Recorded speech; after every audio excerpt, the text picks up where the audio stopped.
Magandang gabi sa lahat ng taga-subaybay sa ating palatuntunan, especially sa ating live sa FB at saka ating YouTube channel.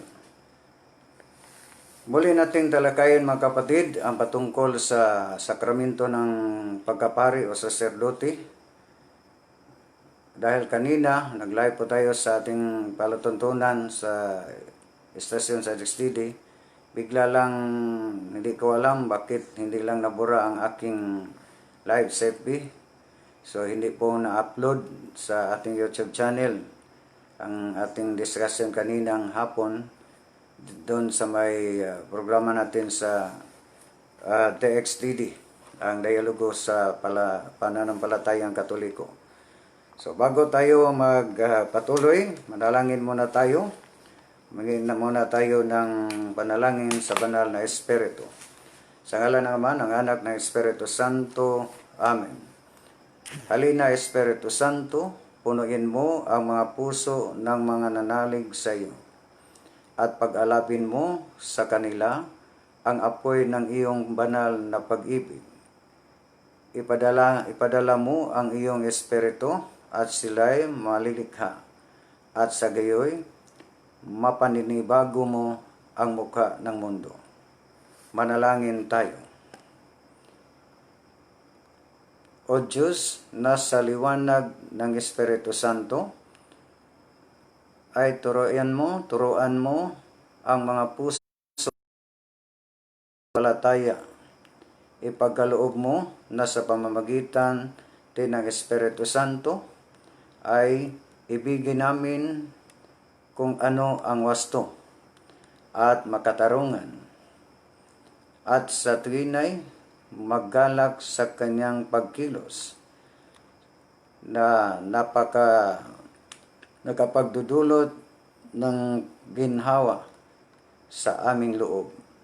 Sa pamamagitan ni Kristo na aming Panginoon. Amen. Sa ngalan ng Ama, ng Anak, ng Espiritu Santo. Amen. Once again, magandang gabi sa lahat ng taga-subaybay, taga-panood sa ating live sa FB. Magandang umaga sa iba't ibang mga bahagi ng bansa o bahagi ng daigdig. Lalong-lalo na sa ating mga kapatid na mga OFW at saka sa ating mga kapatid nandyan sa Luzon. So, sinabi ko na kanina nga nabura ang ating live kanina sa FB, sa ating palatuntunan regular sa DXDD AM, ang Radyo Campana. Hindi natin na upload sa ating YouTube channel. Yun ang dahilan na mulit nating talakayin ngayong gabi ang patungkol sa isa sa ating mga sakramento, ang sakramento ng pagkapari o saserdote. Kung tingnan natin mga kapatid, ang ating mga kapatid sa iba't ibang mga pananampalataya, iba't ibang sikta, para sa kanila, nagkiklaim sila na ang kanila na sila po ang tunay na taga-pagturo o mangangaral, o sila po ang tunay na taga-pangasiwa na hinirang ng ating Panginoong Hesus. Lalo-lalo na sa ating mga kapatid na mga Iglesia ni Cristo, iba-ibang mga sikta, mga SDA, para sa kanila sila po ang tunay na hinirang ng ating Panginoong Hesus. Isa sa gamitin nila mga sitas mga kapatid ang sulat ni San Pablo sa taga-Epeso. Yan ang common nilang gagamitin, Epeso 4:11. Kung ating babasahin, may iba't ibang mga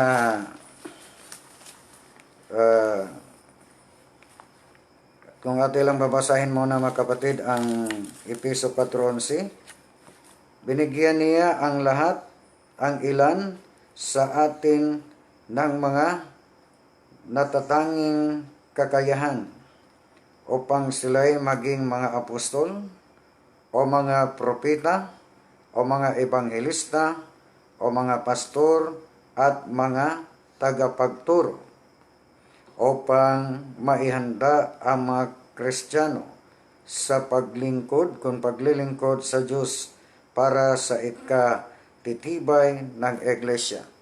So, malinaw mga kapatid na para sa kanila, ang binigyan ng katangian ng Panginoong Hesus, ang unang-una, ang apostol. Pangalawa, propeta. Pangatlo, evangelista. Pang-apat, pastor. At ang panglima, tagapagturo. So, hindi binanggit ni San Pablo sa kanyang sulat sa taga-Efeso na ang pari ay binigyan ng katangian para bilang tagapangasiwa o tagapagturo o mangangaral sa iglesia na tinatag ng ating Panginoon. Ang binanggit lang, pastor at saka propeta at evangelista. So, maliban dyan mga kapatid, kung tingnan natin sa panilang gamitin, agituliksa, batay sa nakasulat sa Hebrehanon City, Hebrehanon City 24 hanggang 26 mga kapatid, mukama 26, kung ating babasahin, ngunit si Jesus palibhasay walang hanggan ang buhay, mahalagi sa saserdote. 26. Gayon ang mataas na saserdoting natin, banal, walang kasalanan, walang kapintasan, hiwalay sa mga at mataas pa sa langit. So malinaw mga kapatid na ang ating Panginoon pala saserdote at siya rin ang saserdoting banal, walang kasalanan. Tanong, ang mga simbahang Katoliko o mga pari ng simbahang Katoliko, wala po ba silang makasalanan? Diba? Maliban sa ating Panginoong Hesus. Maliban dyan mga kapatid, tinutukoy ni San Pablo sa Hebrehanon 7:24 nga ang gawain ng bilang pagkasaserdote ng ating Panginoon ay hindi na ibinigay sa kanino man. So, malinaw mga kapatid na ang paring Katoliko o mga pare sa simbahang Katoliko o saserdote ay isang piking pari o parang mga piking pari po sila para sa kanila. Yun ang tunay na pari o mataas na pari, walang ibang ating Panginoon Hesus, at saka ang kaniyang gawain bilang saserdote hindi niya binigay ni kanino man. At ang ating Panginoong Hesus ay isang banal na pari, walang kasalanan. Ang tanong, ang mga paring Katoliko, banal po ba o wala po ba silang kasalanan? So, yun mga kapatid, ang isa pa nilang gagamitin. Maliban dyan, ang Mateo, ang sulat ni San Mateo 23, 9 hanggang 10, isa pa nilang gagamitin, batay, sa ating sakramento ng saserdote o pagkapari, ang sulat ni San Mateo 23, 9 hanggang 10. Ano po ba ang nakasulat o ito po ang nakasulat? Huwag kayong magpapatawag ng rabay sa kanino man. Yung rabay, yung Panginoon o tagapagturo, sapagkat iisa lang lamang ang inyong guro at sa lahat kayo'y magkakapatid. So, iisa lang ang ating guro. Sa 9, ang ating Panginoong Hesus, at huwag ninyong tatawaging Ama ang sinuman dito sa lupa, sapagkat ang Diyos lamang sa langit ang inyong Ama. 10, huwag kayong patatawag ng Panginoon. Sa ibang salin, ang mababasa natin tagapagturo. Sapagkat isa lamang ang inyong Panginoon, walang iba kundi si Kristo. So, para sa kanila mga kapatid, bakit po tayo mga Katoliko ay nagtatawag ng Ama o Father bilang Ama sa ating kaluluwa bilang mga Katoliko, di ba? Sabi ng ating Panginoon, iisa lamang ang Ama nandiyan sa langit. Huwag kayong tatawag sa kanino man ng Ama dito sa lupa. Kung ganon mga kapatid, ang grabe o ang daming sumasalungat sa mababasa natin sa Biblia, ang pananampalatayang Katoliko, ang mga aral ng simbahang Katoliko. So, kung wala na pong sumasagot sa mga katanungan mga kapatid, lalong-lalo na yung mga ginagamit nilang sitas laban sa ating doktrina bilang mga Katoliko, baka para sa iba, ang simbahang Katoliko ay ang daming kamalian ng ating doktrina. Di ba? So, atin mo nang sasagutin, unang punto mga kapatid, atin mo nang i-reconcile ang mga sitas na ginagamit nila laban sa ating doktrina, lalo-lalo na sa ating sakramento natin sa pagka-con holy orders con pagkapari. Unang-una, yung ginagamit nilang Mateo, Hebrehanon City 24 hanggang Kama 26. Totoo naman yun.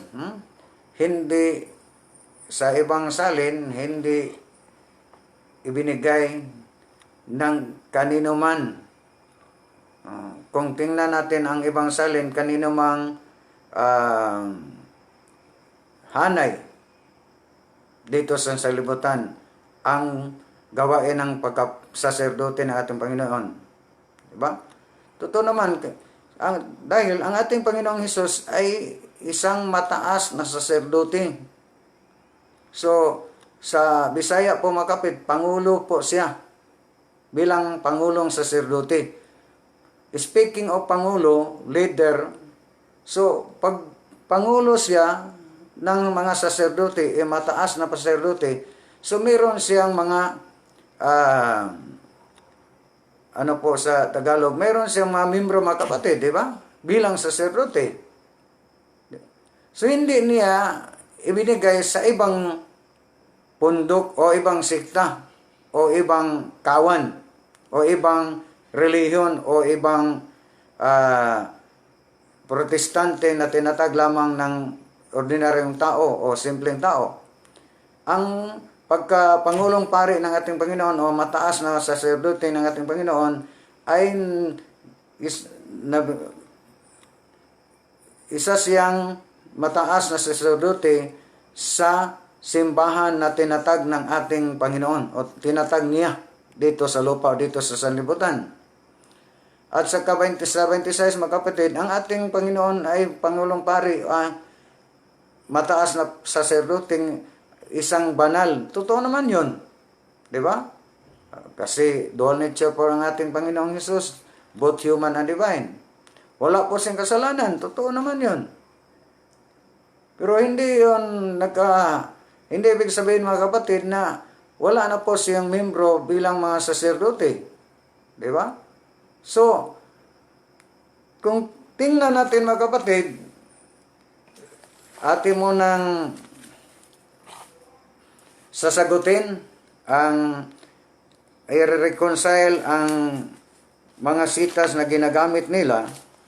Kung tingnan natin ang unang Pedro 2:5, mayroong mga kaharian ng kabarian, di ba? Saserdote. Atin mo nang babasahin ang unang Pedro 2:5 mga kapatid. Ikalawang Pedro na ito ay ang ating dito po tayo sa unang Pedro. Kung tingnan natin unang Pedro 2:5, ating babasahin mga kapatid. Yamang 2.5 muna tayo. Dito na tayo diretso na po tayo sa 5. At tulad ng mga batong nabubuhay, ay hayaan ninyong matayo kayo bilang isang gusaling espiritual upang maging mga banal na saserdote, kayo na nakapag-aalay sa pamamagitan ni Jesucristong mga espiritual na handog na kalugod-lugod sa Diyos.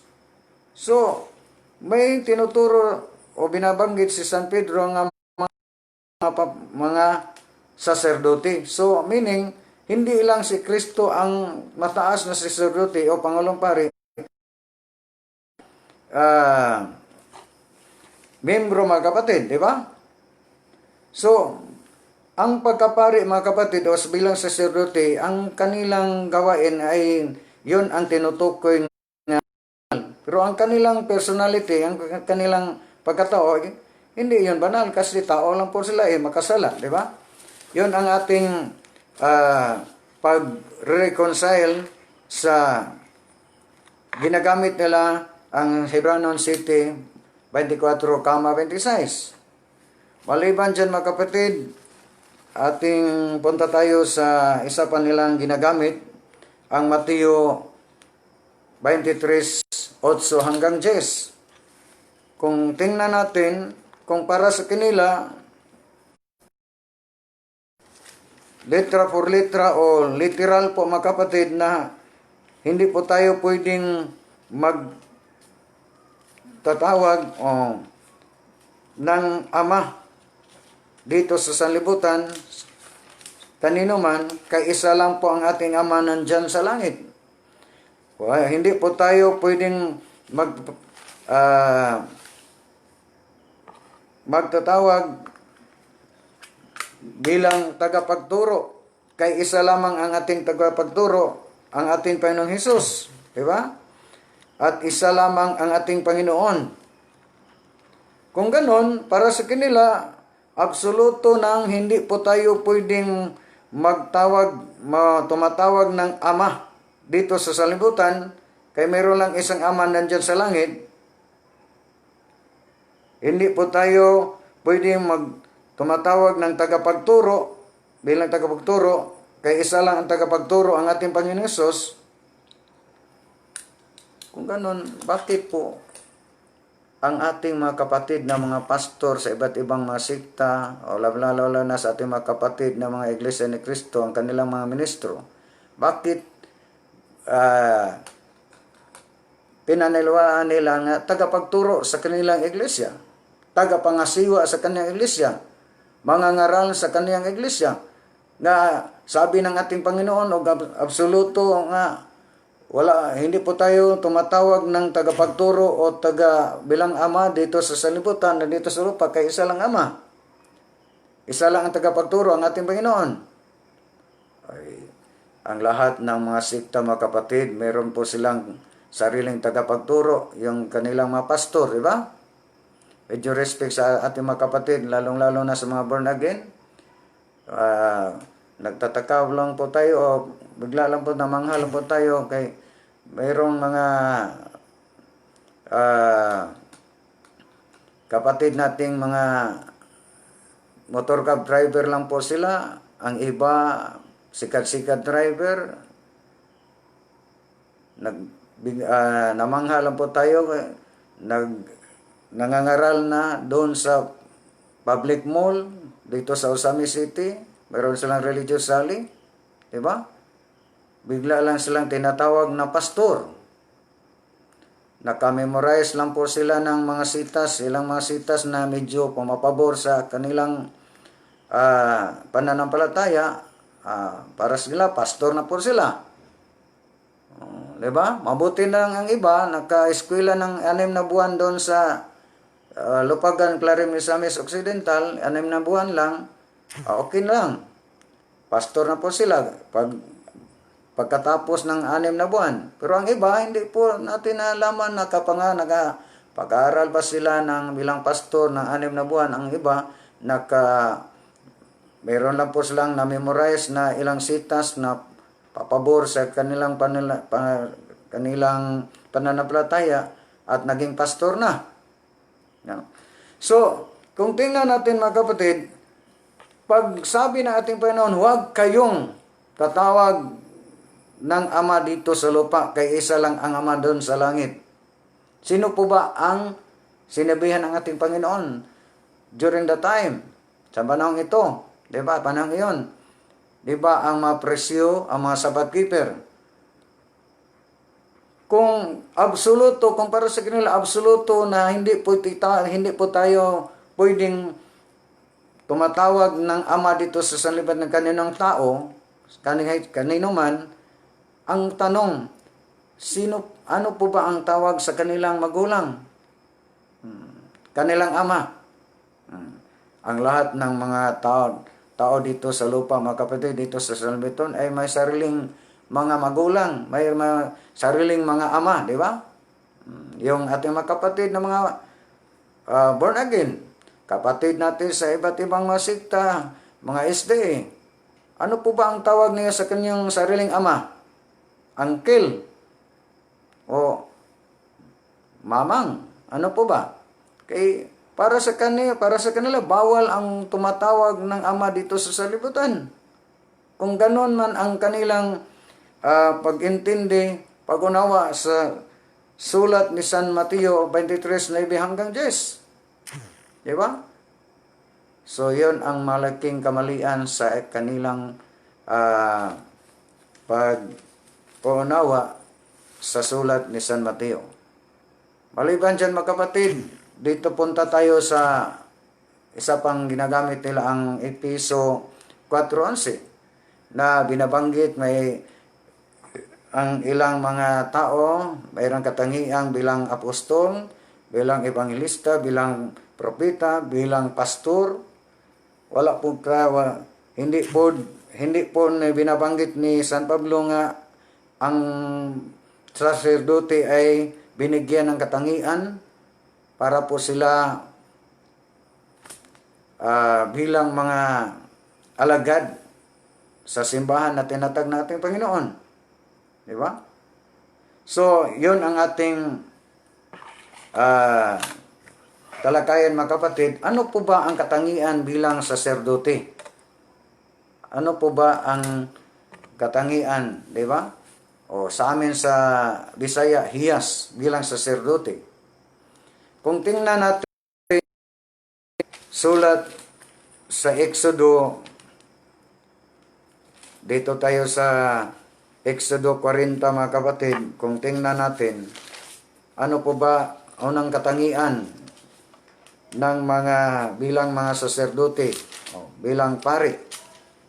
Ang unang katangian, mga kapatid, kung ating basahin ang Exodo 40:15 sa Today's English Version, ating babasahin, "Then anoint them just as you anointed their father, so that they can serve me as priest. This anointing will make them priest for all time to come." So malinaw mga kapatid, bilang saserdote, nandyan sa mga saserdote ang isang katangian na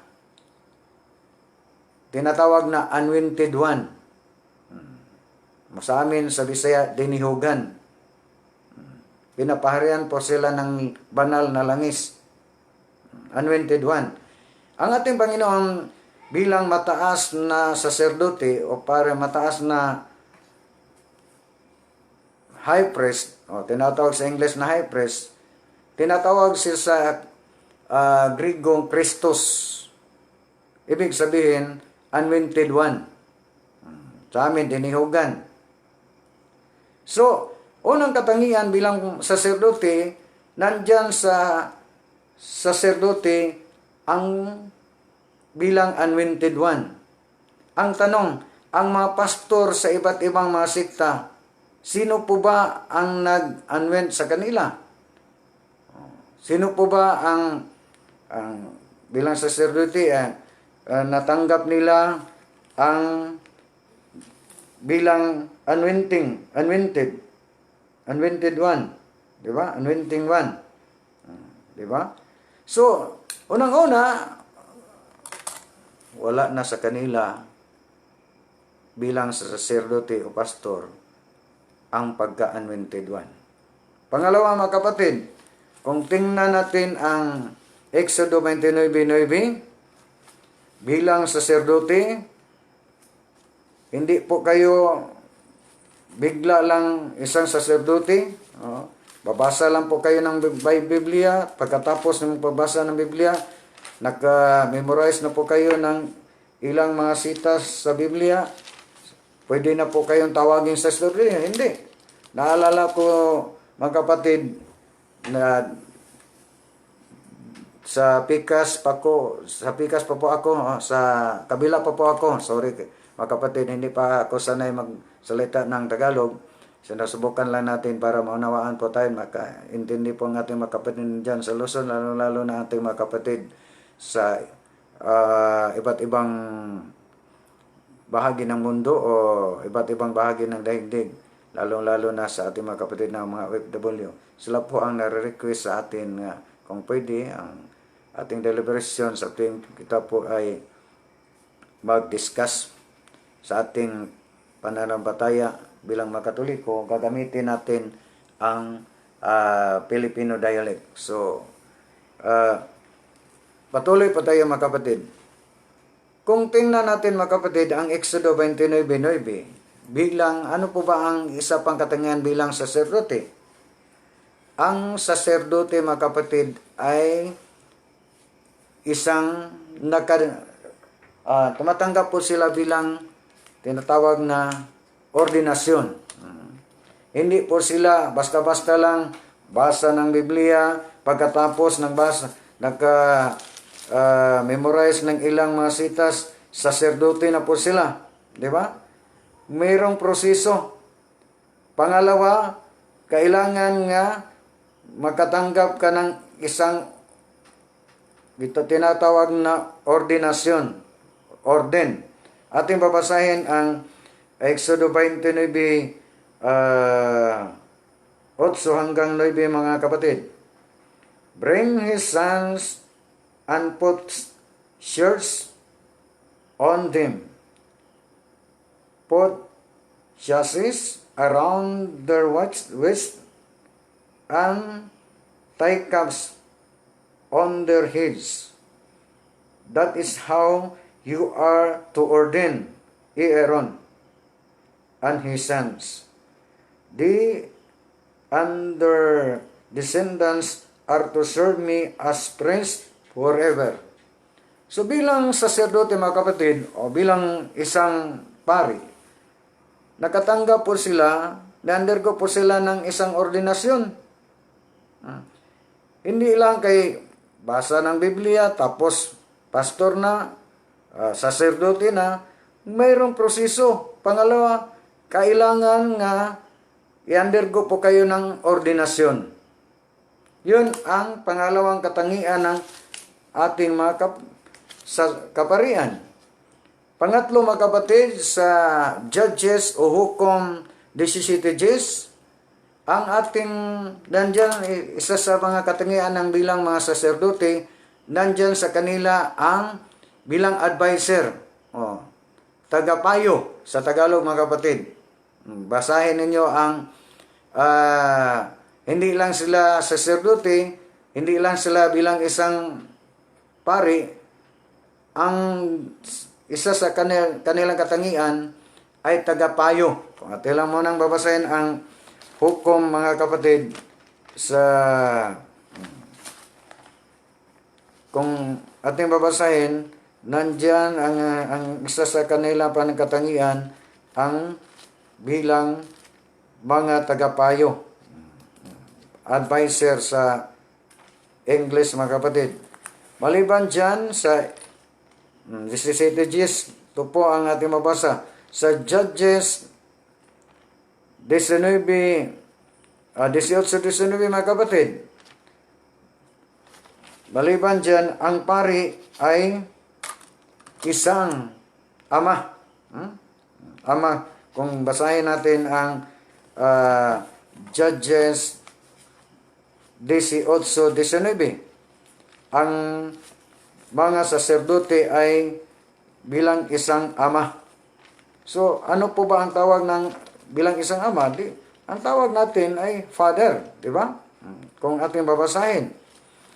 So, maliban dyan mga kapatid, ikalimang katangian bilang isang saserdote, kung babasahin natin ang Malakay 2:7, ating basahin muna mga kapatid, ito po ang mababasa. It is the duty of priests to teach the true knowledge of God. People should go to them to learn my will, because they are the messengers of the Lord Almighty. So malinaw pagkatib nga ang tagapagturo, kung ating tingnan, ang tungkulin bilang mga saserdote mga kapatid, sila po ang tagapagturo sa kaalam ng Diyos, wisdom. Kailangan ang katauhan sa kanila lalapit para po sila maturuan ng mga pangangaral ng ating Panginoong Hesus o the Almighty God. So, malinaw mga kapatid nga 5 po kung ating balikan. Unang-una, bilang isang saserdote, ang lahat ng saserdote mga kapatid, bilang sila nakatanggap po sila bilang isang anointed one. Pangalawa, tumatanggap po sila, member ko po sila ng ordinasyon. Pangatlo, bilang saserdote, nandyan sa kanila ang katangian bilang tagapayo. Sa amin mga kapatid, dito sa amin sa Archdiocese of Samis, sa mga parishes o mga parokya, may isang kwarto o room na i-designate nga mayroong nakatatak sa ibabaw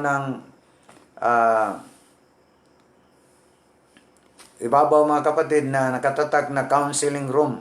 So, kung meron po tayong mga problema, doon po tayo lalapit sa ating mga kaparian. Kaya naandyan sa kanila ang katangian sa tagapayo o bilang mga advisor mga kapatid. Tinatawag din sila sa Judges 18 bilang isang ama. At sila po ang tungkulin po nila, sila po ang tunay na sugo ng Diyos para po sila magtuturo, mangangaral sa kaalaman ng Diyos. Diba? So, sa Malakay 2:7. So, yun ang katangian ng mga saserdote bilang mga saserdote. Ang tanong, ang lahat ng binabasa natin nandyan sa Lumang Tipan o Old Testament.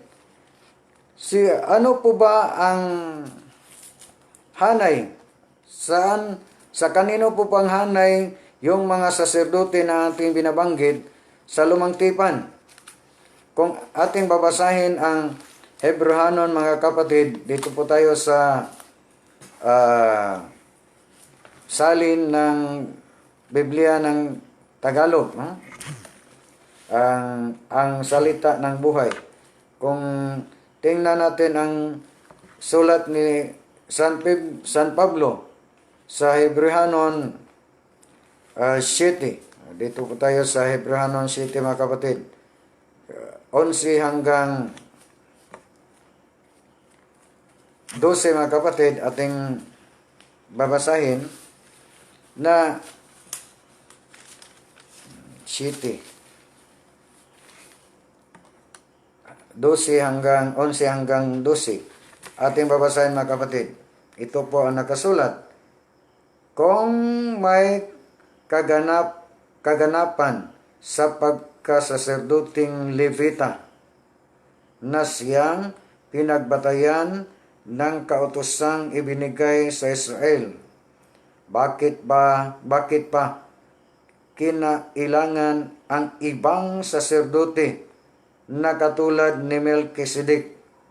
Bakit hindi sapat ang saserdoting katulad ni Aaron? Kung may pagbabagong nagaganap sa pagkasaserdote, nangangahulugang pati ang kautusan ay nababago. So malinaw mga kapatid na ang mga saserdote sa Lumang Tipan o sa Old Testament, sa hanay po ni Levi at ni Aaron. At sa ibang salin mga kapatid, lalong-lalo na sa salin ng Bisaya na Biblia, na ang gawain bilang saserdote sa hanay po ni Levi at ni Aaron ay hindi po perfect. So, mayroong bagong hanay ng saserdote sa hanay po ni Melkisedek. Sabi sa versikulo 12, kung may pagbabago nga naganap sa pagkasaserdote, may nangahulugan po mga kapatid nga may pagbabago din sa kautusan. So, ang hanay sa pagkasaserdote sa Lumang Tipan ni Levi at ni Aaron ay hindi po nagpatuloy sa Bagong Tipan. Kasi ang kanilang gawain ay hindi pa kompleto o hindi perfect. Mayroong kakulangan mga kapatid. At mayroong binabanggit na bagong hanay sa pagkapari o saserdote sa hanay po ni Melkisedek. So, ating tingnan mga kapatid kung sino po ba si Melkisedek bilang mataas na saserdote sa Bagong Tipan. Ating babasahin ang Hebreanon City, versikulo 1 hanggang 3. Si Melkisedek ay hari ng Salem at saserdote ng kataas-taasang Diyos. Nang papauwi na si Abraham matapos niyang puksain ang mga hari, sinalubong siya ni Melkisedek at pinagpala siya nito. You just imagine mga kapatid, sa panahon pa ni Abraham, ang ama ng mga namanampalataya sa Lumang Tipan, ay sinalubong na siya ni Melkisedek. So, ibig sabihin, sa panahon pa sa Lumang Tipan, nandyan na si Melkisedek. Di ba? Nagbigay ng pinagpala na niya si Abraham. Sa dos, sino po ba si Melkisedek? Ibinigay ni Abraham kay Melkisedek ang ikasampung bahagi ng lahat niyang nasamsam sa labanan. Ang kahulugan ng Melkisedek ay hari ng katarungan. At ang ibig sabihin naman ng hari ng Salem ay hari ng kapayapaan. Kung ang kahulugan sa pangalang Melkisedek ay hari ng kapayapaan, hari ng katarungan, hindi po yun maangkin ng mga ordinaryong tao mga kapatid. Hindi yun maangkin mga ordinaryong tao. Kung patuloy natin babasahin ang ikatlong versikulo talata 3, wala siyang ama o ina o mga ninuno. Hindi siya ipinanganak o namatay, kundi katulad siya ng anak ng Diyos, isa siyang saserdote magpakailanman. So malinaw mga kapatid na ang pangalang Melkisedek tumutukoy yun sa ating Panginoong Hesukristo. Di ba? Baka magtanong sila, ang tinutukoy dyan sa nakasulat sa Hebreo 1 hanggang 3, wala siyang ama, wala siyang mga ninuno. Sa pagkatao ng ating Panginoon, mayroon siyang ama, mayroon siyang mga ninuno. Naman mayroong na-record na matay po siya, di ba? Pero sa kanyang pagka-saserdote bilang isang tunay na Diyos, ayun ang tinutukoy sa sulat ni San Pablo sa Hebreo 7:1 hanggang 3. So, malinaw mga kapatid na ang ating Panginoong Hesus ay mataas na saserdote o pangulong pari o saserdote. Ibig sabihin, kung isa siyang pangulong pari, mayroon siyang mga miyembro bilang mga pari. Di ba? Hindi naman siya hindi naman siya tatawagin pangulong pari kung wala po siyang mga miyembro. Halimbawa mga kapatid, yung mga general ng PNP o general ng EFP. So, kung dito tayo sa PNP, ang general, meron siyang mga miyembro na kasabi niya na mga PNP din. Hindi pwede nga general po kayo ng PNP, pagkatapos ang mga miyembro ay KAFGO o BIPAT, di ba? So, ang mga miyembro niya, ang mga kasapi niya ay mga PNPs din, mga pulis din. Dito tayo sa mga yung mga Navy, tinatawag ang kanilang mga high-ranking official na admiral. So, ang kanilang mga sakop, mga miyembro is mga Marine din, at saka yung ano po ba ang ibang mga Marine, at saka ano pa bang iba? Mga Navy din ang kaniyang mga miyembro, di ba? Kasapi niya, kasama niya. So, kung ang ating Panginoong Hesus ay isang mataas-taasang saserdote,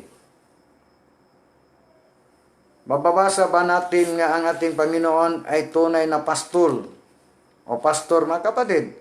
Kung ating babasahin ang sulat po o ebanghelyo po ni San Juan, kapitulo 10, versikulo 11, hanggang 16, inaamin o inaangkin ng ating Panginoon ay isa po siyang pastor. Di ba? So inaamin ng ating Panginoon nga isa po siyang tunay na pastor. Natin mo nang babasahin ang San Juan 10 para walang duda mga kapatid. Baka para may duda din ang ating mga kapatid na mga sa iba't ibang masikta. Natin mo tang babasahin muna natin ang 11. Ako ang mabuting pastol. Ibinibigay ng mabuting pastol ang kanyang buhay para sa mga tupa. Just imagine mga kapatid, inaamin ng ating Panginoong Hesus na siya po ang mabuting o tunay na pastor. Tagapangasiwa. O ang tunay na pastor ay ibinigay ang kanyang buhay para sa kanyang tupa.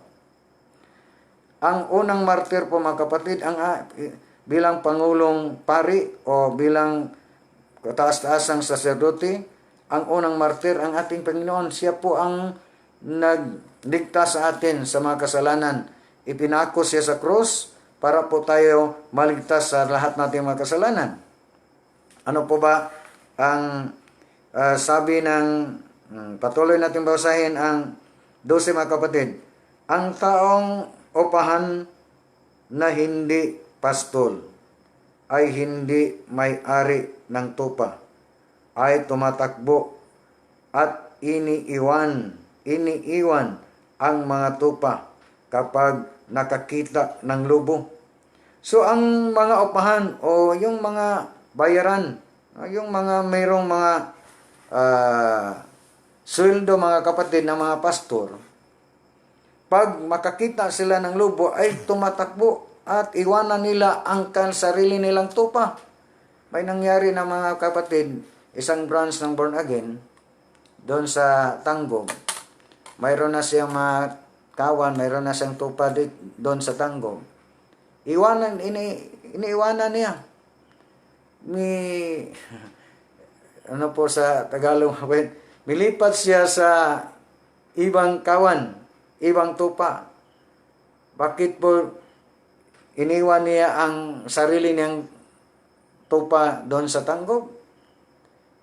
Nilipat siya dito sa Osamis, sa ibang tupa, ibang kawan, dahil malaki ang offer sa kanya. Diba? Malaki ang offer sa kanya ng dito sa mabasa natin, yung mga suhulan na pastor. So,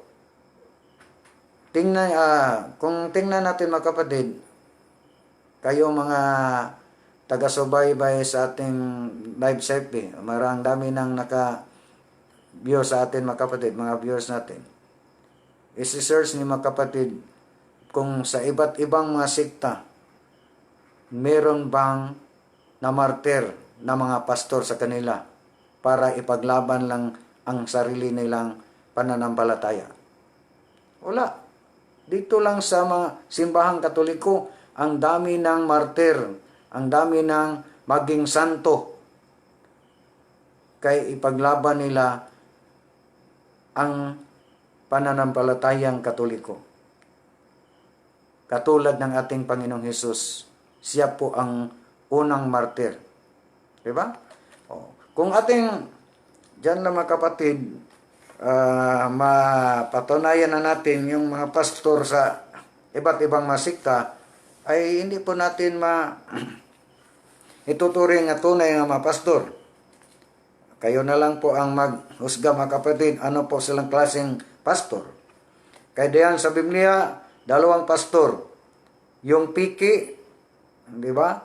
Yung ating babasahin mamaya mga kapatid, kung meron bang mga piking pastor diyan sa Biblia.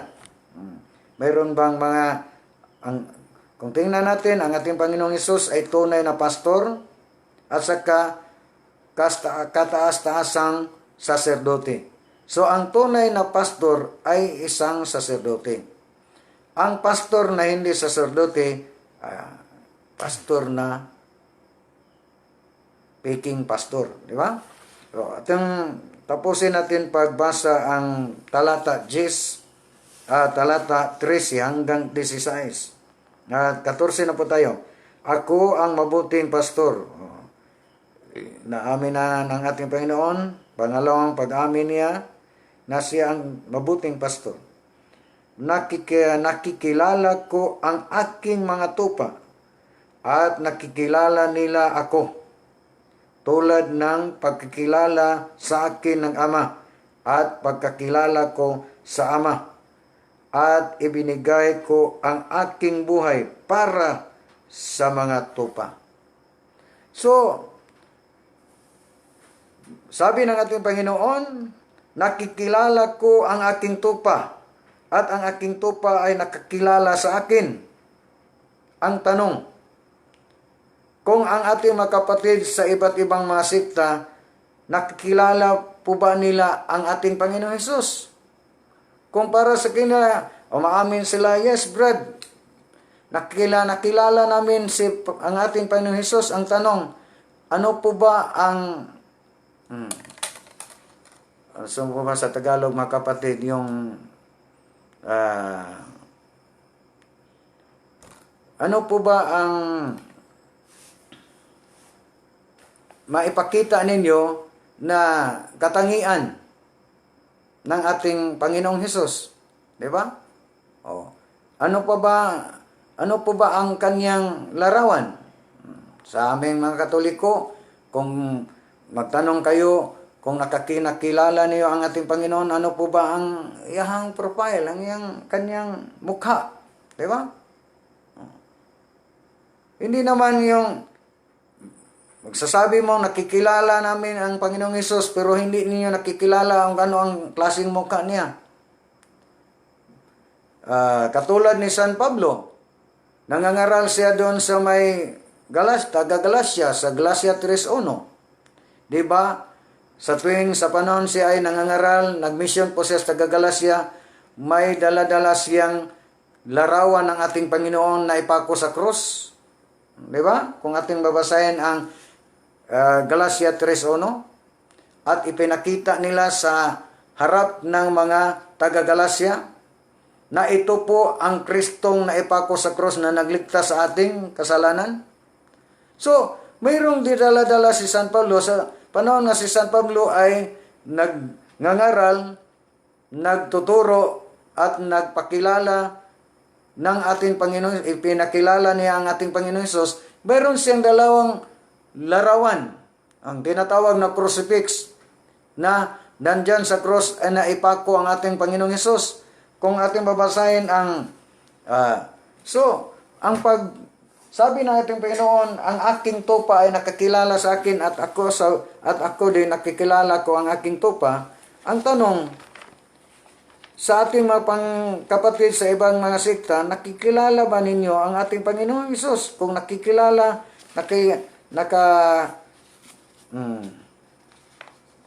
nakikilala mo kayo sa ating Panginoon Hesus, ano po ba ang muka ng Kristo ng ipinangaral nyo? Di ba? Hindi naman pwede nga wala kayong ipakita na ano po ba ang mukha, profile ng ating Panginoon. Sa Colosas 1:15, ang ating Panginoon ay siya po ang buhay na larawan sa Diyos na hindi makita na Diyos. So, naipinanak siya dito sa sanlibutan, dito sa lupa ni Virgin Maria. So, hindi natin i-deny na mayroon siyang mukha. Di ba? Kaya ipinanak naman siya bilang isang tunay na tao. Kung ating babasahin ang Galacia 3:1 sa The Living Bible Paraphrase, isang Protestant na salin na Biblia, ano po ba ang mababasa? Ganito, ito po ang mababasa. O foolish Galatians, what magician has hypnotized you? And you cast an evil spell upon you? For you used to see the meaning of Jesus Christ's death as clearly as truth. I had weaved a placard before you with a picture on it of Christ dying on the cross. So malinaw mga kapatid na sa panahon na si San Pablo po ay nangangaral doon sa taga Galacia, mayroon siyang dalang placard na ipinakita sa taga Galacia, at yung mababasa natin, I have with a placard, iniisa niya ang placard na nandyan ang larawan ng ating Panginoong Hesus na naipako o namatay sa krus.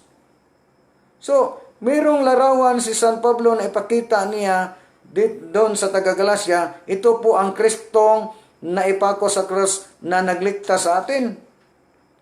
So, yun ang tunay na nakakilala ng ating Panginoong Hesus.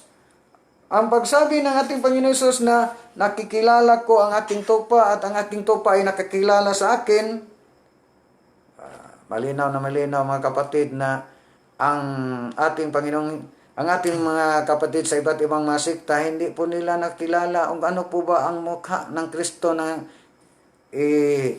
pinangangaral nila. Di ba?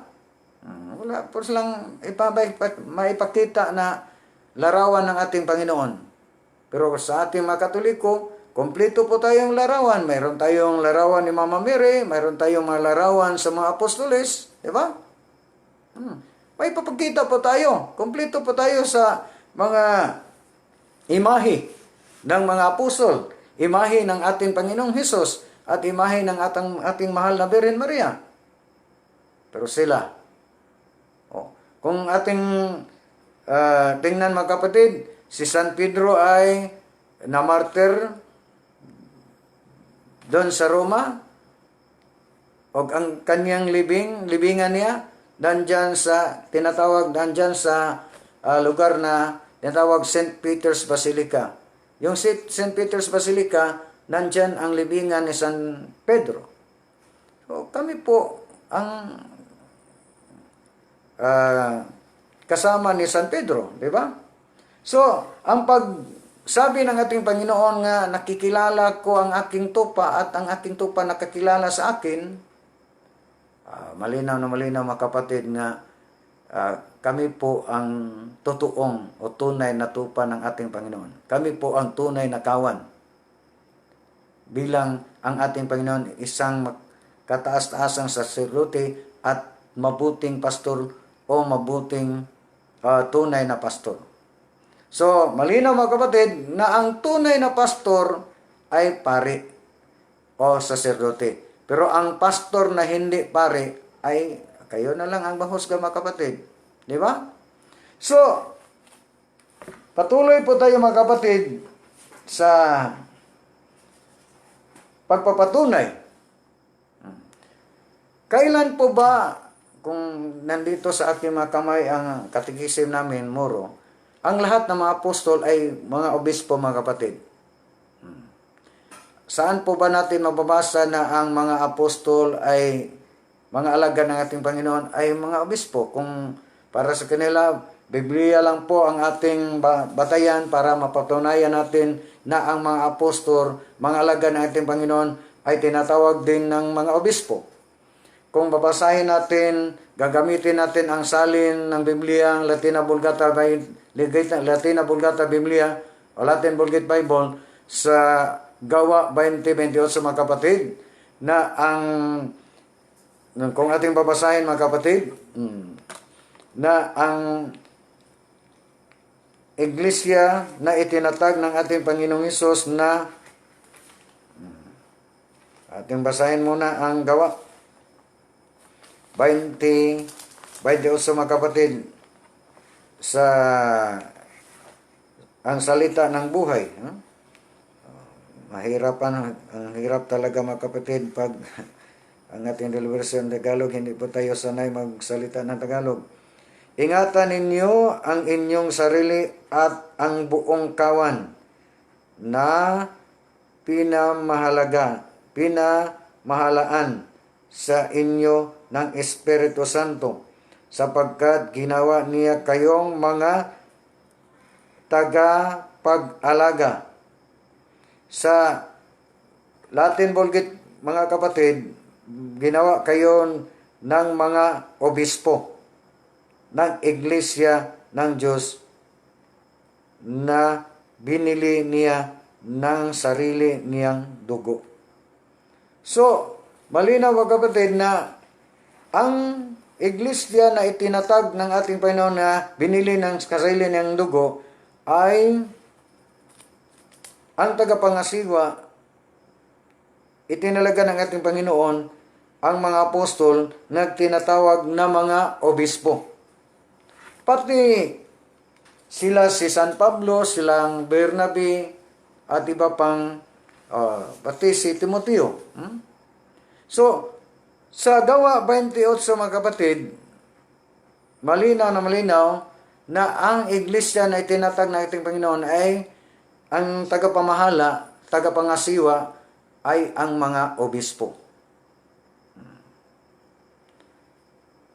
Si Saulo mga kapatid, si dating Saulo, si San Pablo, dating Saulo, isa po siyang mamamatay tao, di ba?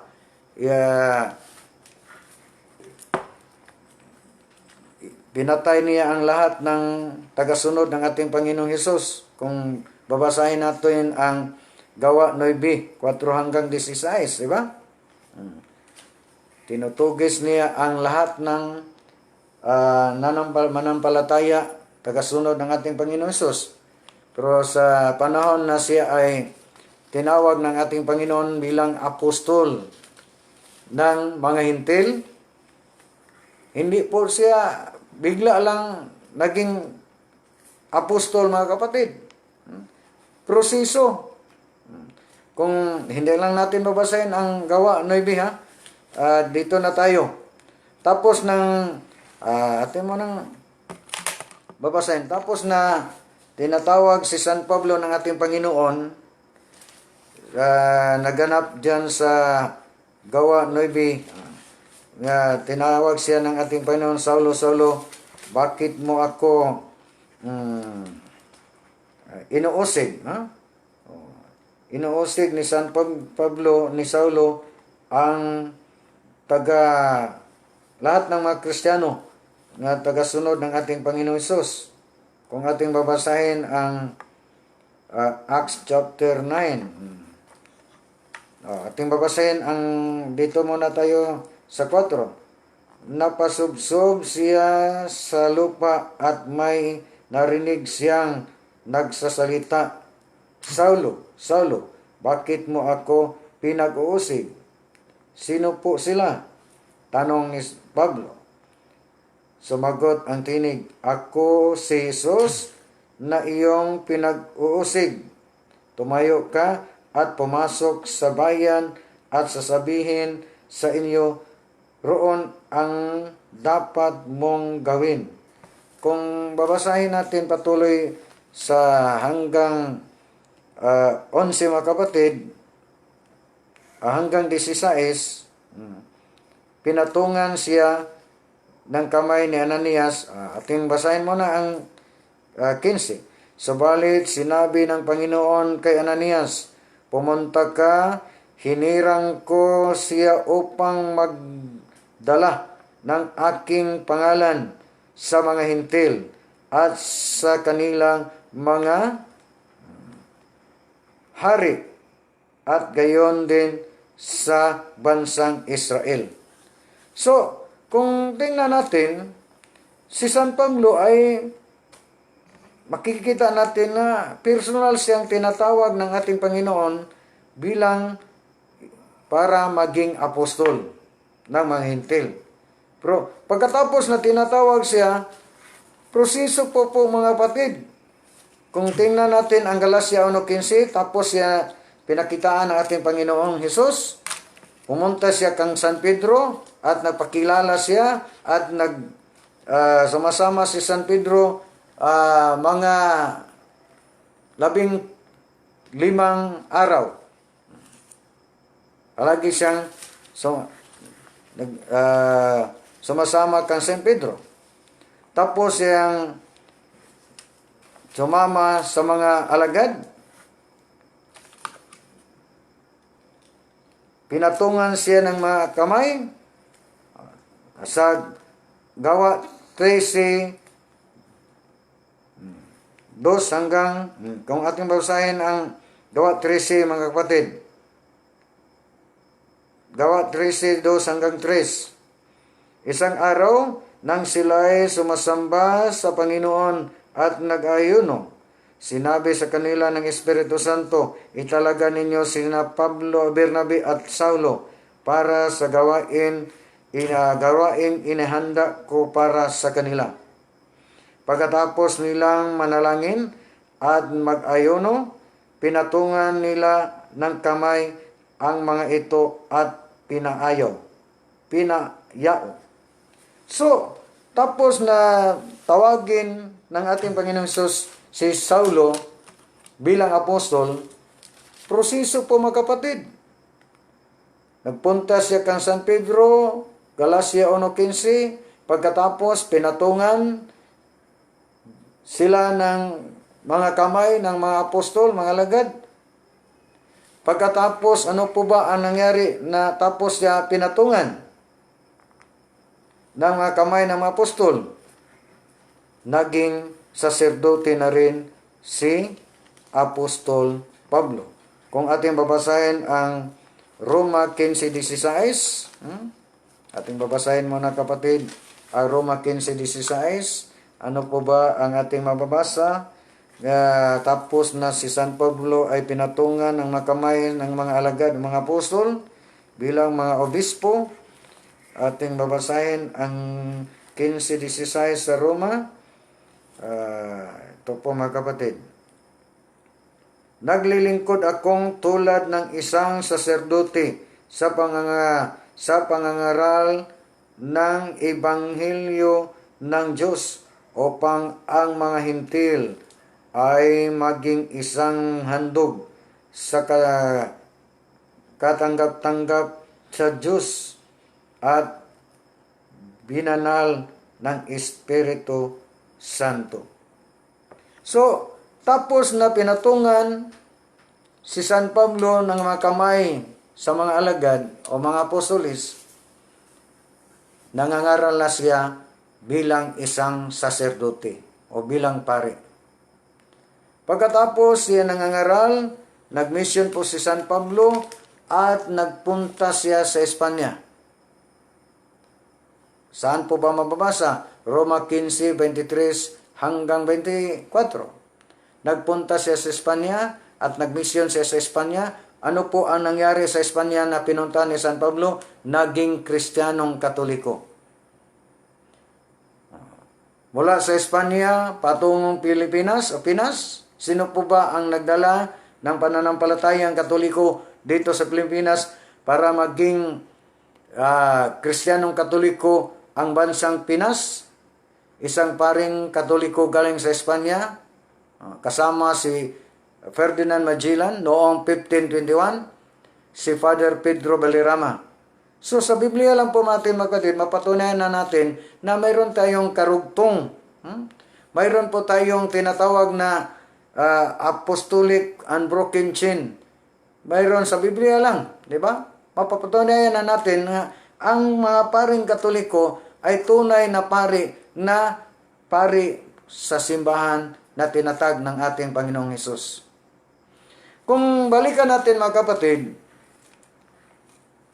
kung ang katangian sa mga pari sa lumang tipan sa hanay po ni Levi at ni Aaron ay nakatanggap sila ng bilang isang yung sa Tagalog pinahiran po sila ng langis, banal na langis o anointed one. At undergo po sila ng isang ordinasyon at tinatawag silang tagapayo o advisor bilang pari, hindi lang sa isang pamilya, sa lahat ng dako sa Israel. At naging ama bilang isang saserdote, tatawagin silang naging ama, at tunay na tagapagturo sa mga kaalaman, sa mga salita ng Diyos. Kailangan ang mga katauhan sa kanila lalapit at magpaturo sa Malakay 2:7. Ang tanong mga kapatid, ang ating Panginoong Hesus bilang kataas-taasang saserdote, nakatanggap po ba siya bilang isang anointed one?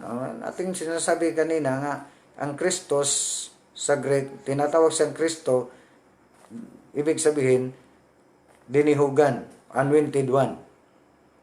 O kung ating mabasahin, kung ang mga saserdote sa lumang tipan ay may undergo ng isang ordinasyon, mababasa po ba natin nga ang ating Panginoong Hesus ay na-undergo ng isang ordinasyon?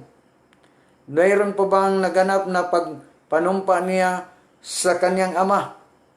Kung babasahin natin ang Hebrehanon 5:4 hanggang 6, mababasa natin na ang ama, ang sarili niyang ama ang naghirang sa kanya parang maging saserdote magpakailanman. Kataas-taasang saserdote magpakailanman. Mababasa ba natin siya nga diyan sa Biblia nga nakatanggap siya ng isang ordinasyon? Kung ating babasahin ang Hebrehanon 7:21, ang ating Panginoon, atin ang munang babasahin mga kapatid, ang Hebrehanon 7, 21. Para po tayo para hindi po tayo makusahan ng ating mga kapatid na yung tinatawag nila nga kapitulo laway, bersikulo ba? Di ba? Yun ang kadalasan nilang mga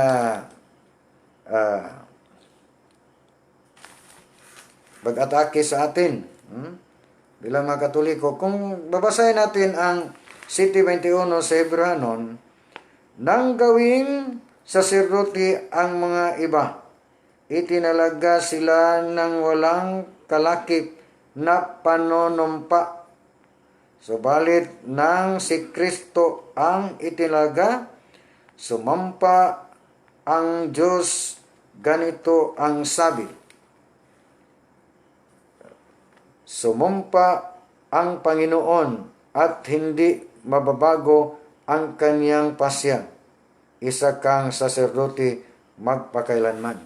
So, malinaw mga kapatid na ang ating Panginoong Hesus bilang kataas-taasang saserdote, may undergo po siya o nakatanggap po siya ng isang ordinasyon sa kanyang Ama, Diyos Ama. Ang ating Panginoon is bilang isang Kristos, tawag na siyang Kristos, ibig sabihin, anointed one, mababasa ba dyan sa Biblia na ang ating Panginoon Hesus ay napahira ng banal na langis bilang anointed, tinatawag na anointed one? Saan po ba mababasa? Mababasa natin sa Luke chapter 4 verse 18.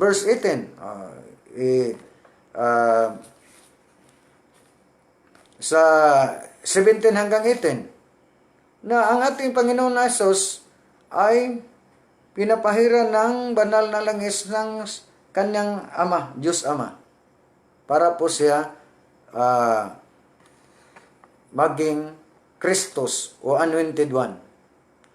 So, kung tingnan natin mga kapatid, panahon po sa mga apostoles sa unang Timoteo 4:14, ang mga apostoles mayroon silang pinapatungan ng kaniyang mga kamay. So, kung ibig sabihin, nag-ordina po ang mga apostoles na parang maging saserdote o pare. Sino po ba, kung binabasa natin kanina ang Gawa 13:2 hanggang 3, na sino po ba ang nag-ordina kang Saulo o kang Bernabe para po sila naging saserdote? Ang mga apostol ang nag-ordina sa kanila. Pinapatungan sila ng mga kamay ng apostol at naging silang pari. Di ba? So, kung babasahin po natin ang ikalawang Timoteo 1:6, sino po ba ang nag-ordina kang Timoteo para po siya maging tunay na saserdote at pastor? Si San Pablo. I-try niyo pagbasa ang ikalawang Timoteo 1:6, di ba? Si San Pablo ang nag-ordina kang Timoteo para maging bilang isang saserdote o pare, bilang obispo. Ang lahat ng mga alagad, mga apostol ay ang ilang kanilang katangian mga kapatid ay bilang obispo. Kung basahin natin ang Acts chapter 1 verse 23, ang si Judas Iscariote, kahit siya ay sinuplong niya ang ating Panginoon Hesus, di ba? Pero si Judas Iscariote nga nagsuplong sa ating Panginoon Hesus, ano po ba ang katangian niya bilang apostol? Tinatawag siyang bilang isang obispo o bishopric sa Acts chapter 1:23. So, malinaw mga kapatid na ang tunay na pastor ay pare. Ang pastor na hindi pare ay piki. Di ba? So, kung balikan natin yung ginagamit nilang Episo 4:11 na mayroong binigyan ng mga katangian katulad ng apostol, propeta, evangelista, pastor, at tagapagturo.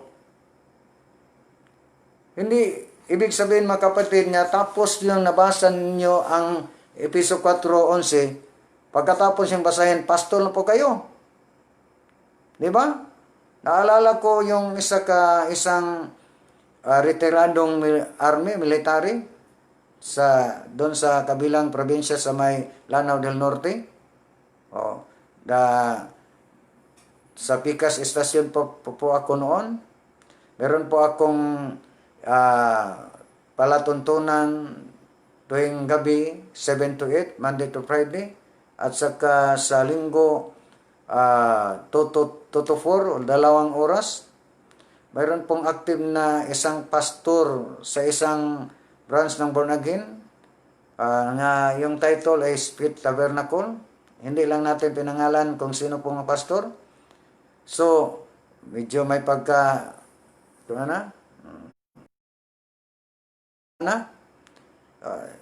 tinanong ko siya sa off-air. Sabi mo, pastor, isa po kayong retirado ng isang military. Di ba? Retirado po kayo bilang isang militar. Bakit po kayo naging pastor? Ano po ba ang testimony niya, mga kapatid? Ganito ang nangyari, kapatid, Brother Tata. Sa panahon na ako ay nagretiro na, wala na po akong, sa Bisaya pa, wala na siyang lingaw. Mayroon po siyang farm sa Bukiran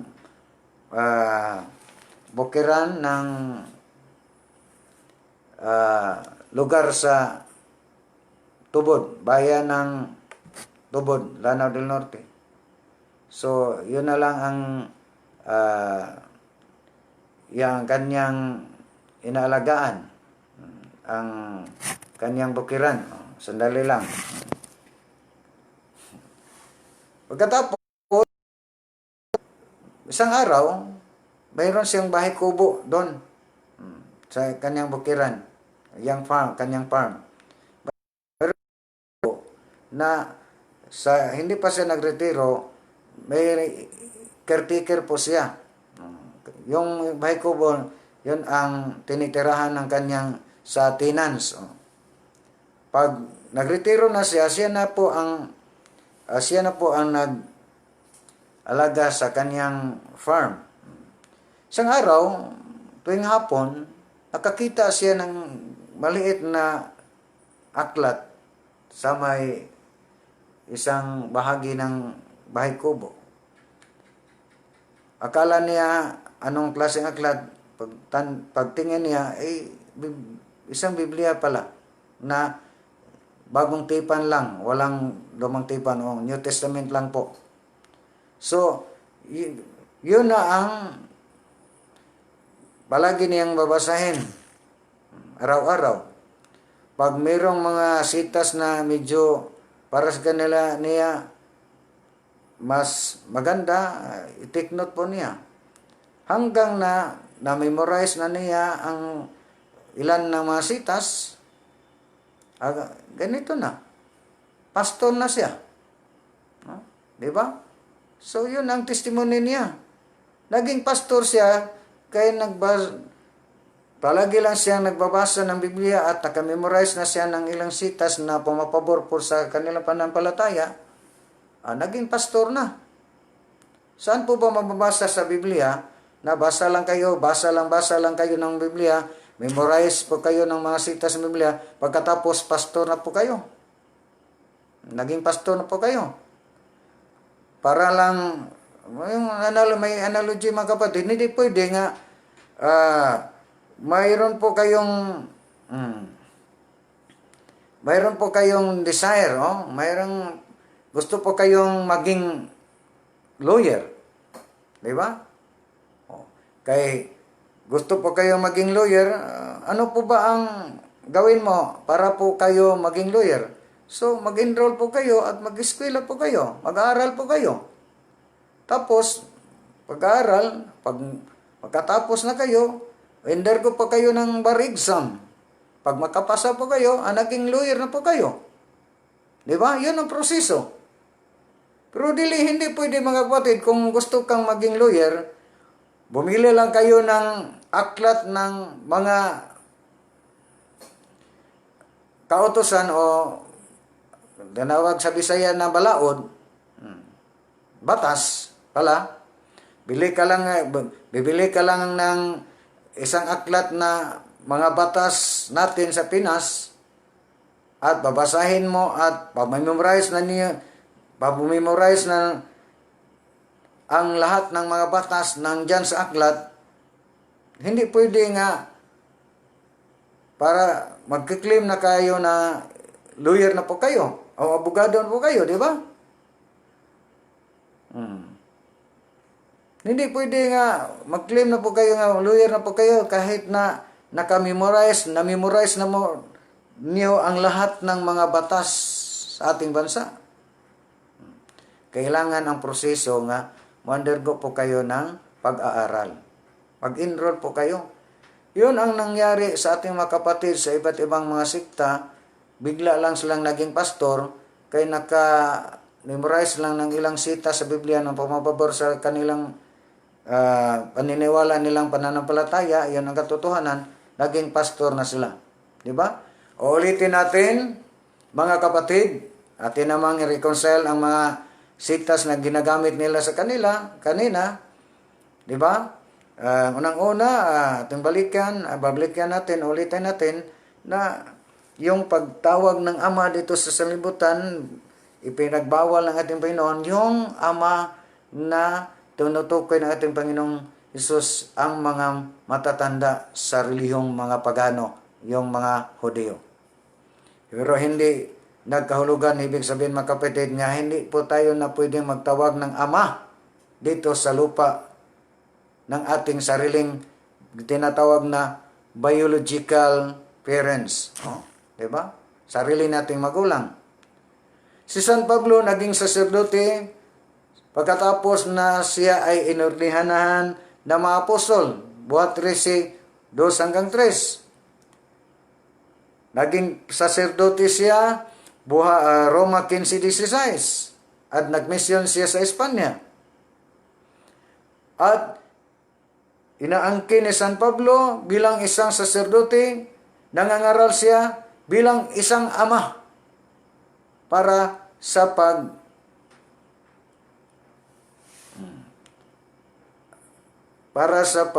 pangangaral sa Ebanghelyo ng ating Panginoong Hesus. Saan po ba natin mababasa? Sa Unang Korinto 4:15. Ating babasahin bago tayo mag-extra mga kapatid. Kaya medyo mataas na ang ating pagtalakay. Ulitin ko, tinalakay natin ulit muli natin tinalakay ang ating tinalakay kanina doon sa ating regular na programa o palatuntunan sa Istasyon sa DXDD. Ang ating tapiko ang isa sa ating mga sakramento, ang Sacrament of Holy Orders. Kay bigla lang nabura ang ating hindi natin alam bakit na biglang nabura ang ating live kanina sa FB. Hindi na natin ma-upload sa YouTube. Kung ating babasahin ang 15 mga kapatid, 1 Corinthians chapter 4 verse 15. Sapagkat kahit na magkaroon pa kayo ng 10,000 tagapagturo ukol kay Kristo, iisa lamang ang inyong Ama sa pananampalataya. Isa lang ang inyong Ama sa pananampalataya. Mga anak ko kayo sa pananampalataya kay Kristo Jesus, dahil ako ang nangaral sa inyo ng Ebanghelyo. So, malinaw mga kapatid na inaamin o inaangkin na San Pablo na mga anak ko kayo o bilang ama, bilang tagapangaral sa Ebanghelyo ng ating Panginoon Jesus. Kung ganun, inaamin ni San Pablo nga siya po ay bilang ama. Sa pangangaral ng Ebanghelyo, ano po ba ang tawag natin ng bilang ama? So, sinasabi ko na, hindi pwede nga ang ating sariling ama ay tawagin nating manong o sa amin sa Bisaya, manoy o mamang o uncle, di ba? So, natural na tawagin natin bilang ama. Tawagin natin sa, depende ang saan tawagan ninyo. Sa amin, papa. Ang iba, daddy. Pag medyo marami kayong pisa, daddy. So, katapusan mga kapatid, ito po ang ating babasahin. Kung ang ating Panginoong Hesus ay isang Pangulong Pari o saserdote, isang kataas-taasang saserdote, saan po ba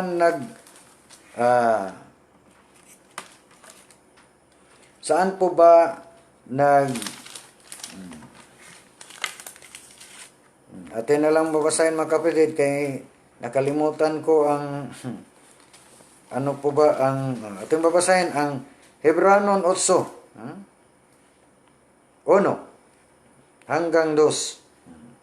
Ito ang ibig kong sabihin. Ganyan ang ating mataas na saserdote na naupo sa kanan ng trono ng hari sa langit.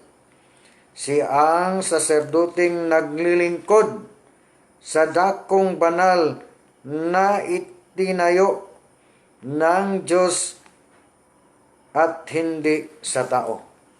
So malinaw, ang ating Panginoong Hesus bilang Pangulong Pari, bilang kataas-taasang saserdote, saan po ba siya naglilingkod bilang kataas-taasang saserdote? Naglilingkod po siya sa dakong banal na itinayo ng Diyos at hindi sa tao. Kung ganun, ang lahat ng mga sikta na itinatag lamang ng ordinaryong tao, malinaw na wala doon ang ating Panginoon naglilingkod. Saan po ba naglilingkod ang ating Panginoon bilang kataas-taasang Pangulong Saserdote? Sa dakong banal na itinatag ng Diyos. Ibig sabihin, nandyan siya naglilingkod bilang Pangulong Pari, bilang kataas-taasang saserdote sa tunay na iglesia na tinatag ng ating Panginoon. At walang iba ang simbahang Katoliko, mga kapatid. Di ba? So, yan mga kapatid, ang pagpatunay natin na ang simbahang Katoliko, ang tunay na mangangaral, tunay na tagapagturo, tunay na tagapangagsiwa, ang mga pari na hinirang na ating Panginoong Hesus sa hanay po sa pagkapari ni Melchizedek at hindi ni Aaron at ni Levi. Bakit po ang pagkapari sa hanay po ni Levi at ni Aaron ay hindi na nagpapatuloy?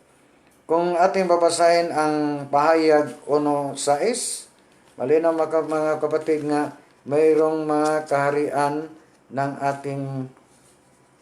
ating basahin muna. Ang pahayag 1:6. Ginawa niya tayong isang kaharian at mga saserdote ng Diyos na kanyang Ama. Sumakanya nawa ang kapurihan at kapangyarihan magpakailanman. Amen. So, malinaw mga kapatid na ang ating Panginoong Hesus ay naglingkod siya bilang Pangulong Saserdote, kataas-taasang saserdote sa simbahan na itinatag ng ating Panginoong Hesus. Happy viewing, One TV channel is watching. Salamat po, Brad Johnny, One TV. Ito po saan ba natin to? Si Bro Johnny Tome po. Denmark Apod is watching. Ninyo Romil Laguardia. Oy, si Ninyo, happy biyang ni at magandang gabi. Dani Payo Tomaro, God Eves Brota. Maraming salamat. Simba Nala is watching. Kurong Santo Dominic Sabio. God bless Sir Rosal. Ranilo Nuay Sarapio is watching. Good evening Brota. Bibi Sutilo Sayon is watching. Captain Bro Ayan Batuktoy. Magandang gabi sa iyo, brother. Apologetic Catechesis Evangelization is watching. Harold Solitana is watching. Shirley Maglinti is watching. Mark Daniel Salabas is watching. Maraming salamat. Resty Valios Carolino is watching. Good evening Bro Tata. Maraming salamat sa lahat ng taga-sunod sa ating YouTube channel. Iniyahan po kayo mag-subscribe po sa aking channel. Tata Rosal, merong H merong H Tata Rosal ang ating pangalan sa ating channel sa YouTube. So maraming salamat sa lahat ng nakisama sa akin ngayong gabi. Ating ulitin, muli nating tinalakay ang pagkasaserdote, ang tunay na pagkasaserdote, dahil ang ating programa kanina doon sa estasyon ay biglang nawala. Hindi natin, sayang ang ating pagtalakay kanina kay biglang nabura ang ating pag-live sa FB. So, magandang gabi sa lahat. Maraming salamat once again. Pagpalain po kayo ng may kapal. At sana nakatulong po tayo sa pagpaliwanag sa ating pananampalataya. Ati mo nang meron pang Enerio si Kuya, God name Librotas is watching. Maraming Jeffrey, maraming pang mga naka-view mga kapatid. Maraming salamat. God bless us all.